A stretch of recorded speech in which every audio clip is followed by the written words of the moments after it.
हाँ बोलो क्या बात है। देखो ऐसे बैठो इसमें देखो तो। तब मलबा नीचे आज देखो, तब ऊपर बलबा जलबा मलबा होता है तो नीचे कैसे अचानक से आता है। हाँ देखिए हम आपको बताते हैं, डिस्कशन कर रहे हैं हम। हाँ। ये प्रकृति है, चट्टाने, झरने, पेड़ पौधे। ये उत्तराखंड धराली की घटना है जो हम तुम अभी न्यूज़ में देख रहे थे। जो मलबा ऊपर से आ रहा था उसने कई सारे घरों को अपनी चपेट में लेते हुए उनको डुबा दिया। जो भी लोग वहाँ पर बचने की कोशिश कर रहे थे, बड़ा शोर मचा था, बड़ा लाउडली चिल्ला रहे थे लोग, अपनी जान बचाने के लिए दौड़े, लेकिन वो बच नहीं पाए। वीडियो में दिख रहा है वो बच नहीं पाए। वो असली में हो गया तो असली में तो हुआ है, और वो मलबे की चपेट में दबकर लोग मारे गए। कई घर, कई गाड़ियाँ, एकदम से मोटी चादर आई मलबे की, कई मंजिल इमारतों को गिरा दिया, ढहा दिया उस मलबे ने, है ना। तो आप समझ सकते हैं ये प्रकृति का रौद्र रूप है, भयंकर रूप है। इसलिए हम सभी से निवेदन करते हैं कि प्रकृति के साथ खेल मत खेलिए। प्रकृति बदला लेती है, बहुत भयंकर बदला लेती है। अभी हमने कुछ दिनों पहले देखा था कि 17 मजदूर।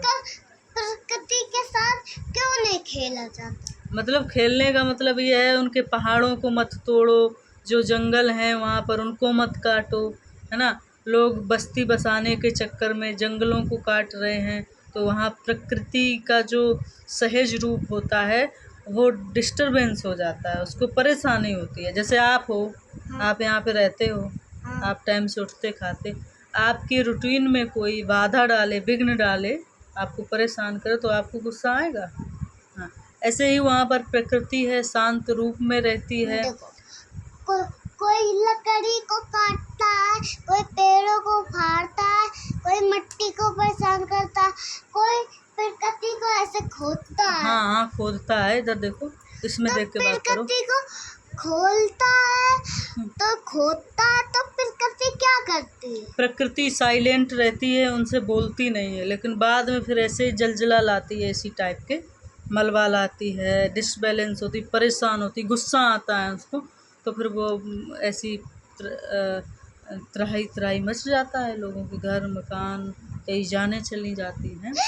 वो ऐसे क्यों सबको परेशान करती है। प्रकृति से ये कहा करो, एक थप्पड़ मार के चली जाओ, बस हो गया जलवा। नहीं नहीं बेटा, वो थप्पड़ क्यों नहीं मारती बेटा। प्रकृति थप्पड़ ऐसे ही मारती है। क्यों? ऐसे जैसे मलबे के रूप में आई, प्रकृति ऐसे ही थप्पड़ मारती है। क्यों? इंसान इतना स्वार्थी हो चुका है, ना जाने कितना पृथ्वी को परेशान कर रहा है। वो नेचुरल जीवन जीना नहीं चाहता है, 5G 7G इसकी होड़ में भाग रहा है, न जाने कितनी खोजें कर रहा है, जंगल कट रहे हैं, है ना।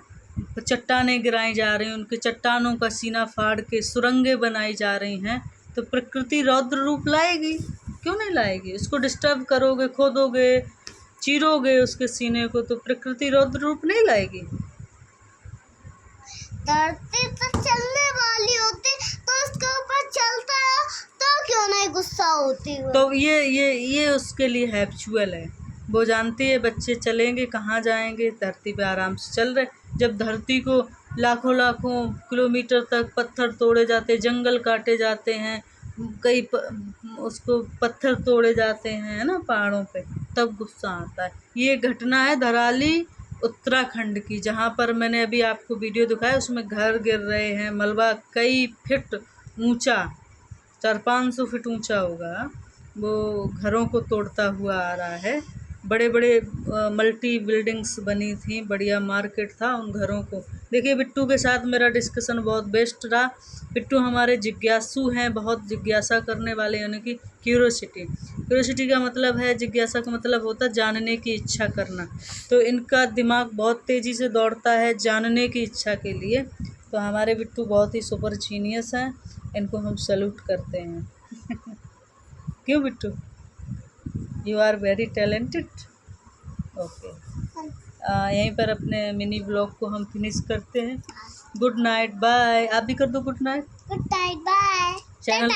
चैनल को सब्सक्राइब करिए, शेयर करिए, लाइक करिए। ओके, नीचे बटन दबाओ। Okay, thank you, bye. Bye.